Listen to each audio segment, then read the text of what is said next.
So here's our first example for our partial fraction decomposition. We did one before, but it was supposed to just be a motivating example. So if I wanted to rewrite this, first thing I need to do is determine what's going on in my denominator, whether I have an irreducible quadratic or if this can be factored. So I do have to take a moment, look at x squared minus 2x minus 8, decide if I can factor it. Hopefully we all realize we can. It's x minus 4, x plus 2. And we can leave our x plus 14 on the top. Forgot to edit that last video. There we are. All right, so we can leave our x plus 14 in our numerator. So once we have this factored, we recognize that we know the form. We have two distinct linear factors, so I only need two rational expressions or terms over on the other side of this. My format is going to just have an a over x minus 4 and a b over x plus 2. It does not matter which order you write them. If you wrote it the other way, in fact, this is the one annoying thing sometimes when you look at a book, they will solve it with the a and the b as the opposite of what you labeled them, and then it'll like break your brain for a second to figure out how you made a mistake before you realize you didn't. The book just set it up the opposite direction you did. And then here's the trick, right? In our motivating example, we went ahead and made a common denominator for these so that we could combine them. But what we're going to do is we're just going to take both sides of this equation, because we have an equation now, and we're going to multiply by our least common denominator. I'll put it over 1 so it's super obvious what's going on here. This is a trick to solve any rational equation, which is what we've ended up with. Because once we multiply this to each term of our equation, we're going to have no more fractions, and fractions are evil, right? Rational expressions are not what I want to work with. So we end up, when we multiply this to the left-hand side, the x minus 4 and x plus 2 cancel entirely. We multiply it to the right-hand side. The first one, the x minus 4s are going to cancel, so we'll end up with just an x plus 2. And then when we do that to the next term, to the b, the x minus 2's will cancel, leaving just that x minus 4. And here's where we have two possible ways to continue this problem, right? We have the book method,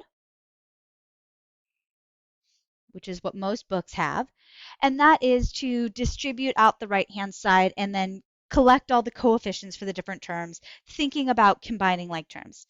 So we'd sit there and go, okay, this is x plus, gives us x plus 14 is equal to ax plus 2a plus bx minus 4b.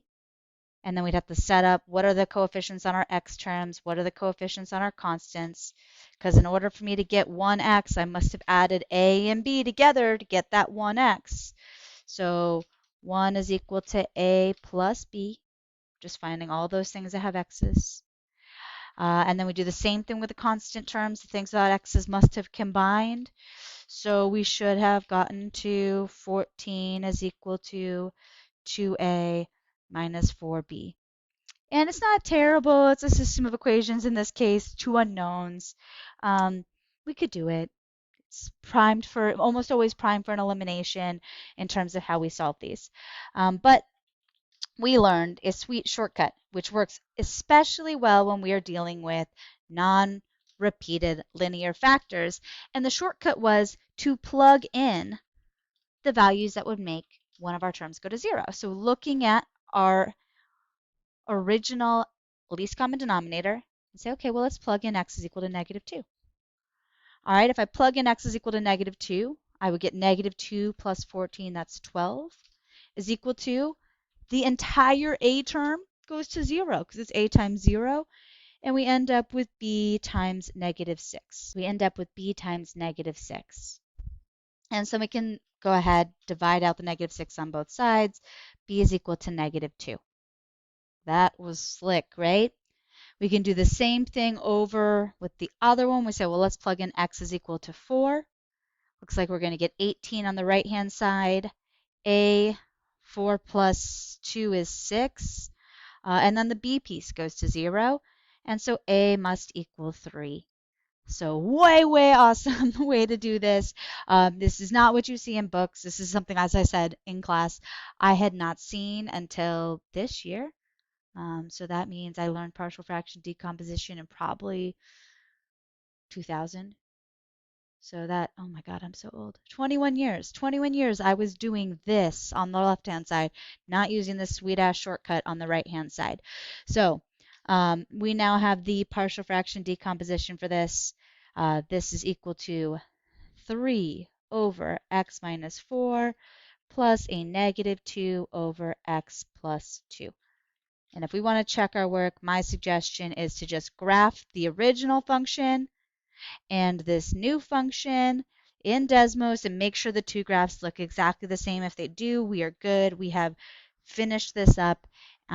So that is another example using that shortcut of our non-repeated linear factors, our unique linear factors.